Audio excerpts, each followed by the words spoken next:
A quick insertion here to share that the following video will be the last one recorded in a portrait or vertical format. Thank you so much for joining me here, and I look forward to sharing more. Hello.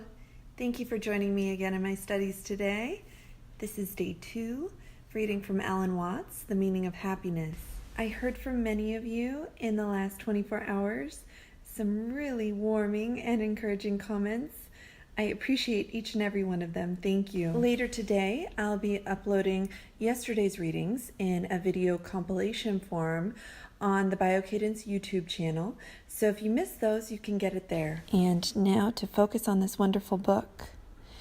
I've included a link in the notes for this video in the case that you'd like to see additional details about the book. Wisdom is a quality of the psychological or spiritual relationship between man and his experience. When that relationship is wise and harmonious, man's experiences set him free. But when it is unwise and discordant, his experiences bind him. Morality, which religion would teach as having supernatural sanctions, is just the expression of love. It follows it as a consequence and does not precede it as a cause. The secret of the enjoyment of pleasure is to know when to stop. Man does not learn this secret easily, but to shun pleasure altogether is cowardly avoidance of a difficult task. We must now ask whether it is not possible that greater heights of spirituality may be attained by a positive attitude to pleasure and pain in this world. Spirituality is therefore a way of living in whatever world one happens to be, and is in no way separable from the actual process of living in that world. In other words, there is no difference between religion and ordinary everyday life. I'm pausing to share some context before reading the next quote. This is in reference to Jesus' statements about evil. It is possible, even probable, that the words resist not evil carry more meaning than that. It is likely that he told men to love their enemies, not only because their enemies were human, but also because love is the only wise reaction to evil of any kind. That idea is really resonating with me. Acceptance and understanding of evil, in addition to forgiveness, are essential to my work. So I really hone in my awareness on the subject. I have found that the inevitable response to a genuine line of inquiry in the forgiveness process is love toward what we may call our enemies. What morality calls evil is a natural urge that no one need fear if it is kept in its proper place, in the ground. Don't try to force the thought away.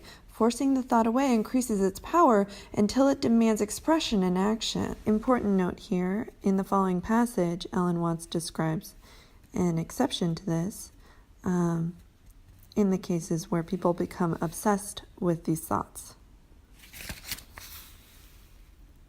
A pacifist is often one who hates the hating of hatred, 3 hates instead of 1, a fact which explains the frequently violent intolerance of peace propagandists. There are 2 kinds of acceptance, one which is applied to particular things and the other which is applied to life in general.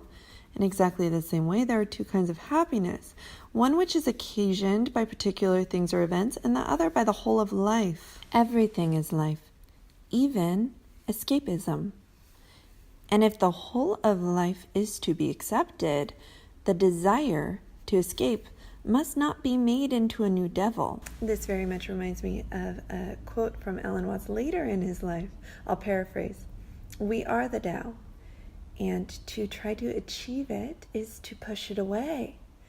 But the very pushing is all the Tao as well. The actual quote is much better than my paraphrasing.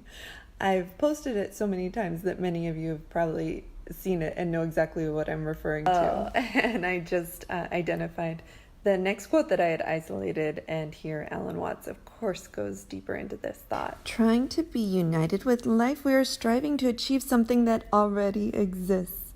The result is that our very efforts to achieve it are hindrances, and that they encourage the feeling that we are divorced from life and have to make ourselves one with it. So good.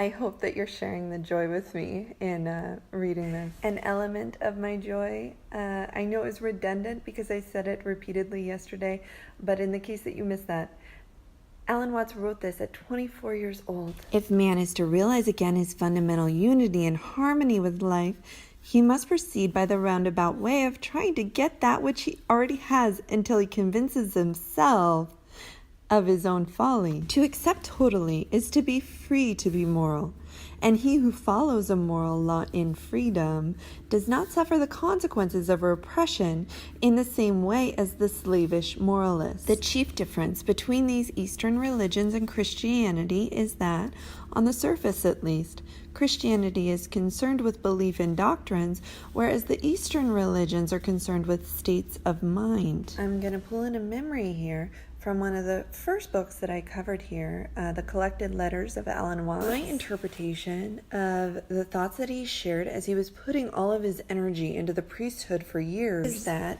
he wished to apply the Eastern mode of focusing on the state of mind rather than doctrine to Christianity in order to evolve Christianity. I just wanted to take a moment to fully appreciate the years that he invested in that. And again, I turn the page to the next quote that I isolated, and Watts expands on this himself. Here we go. Christianity itself can be enriched and expanded in this sadly underdeveloped aspect of its experience, perhaps led to a higher understanding of spirituality than even many of its own mystics have attained. I'm going to sign off now. Thank you for joining me in my studies today, and I look forward to sharing more tomorrow.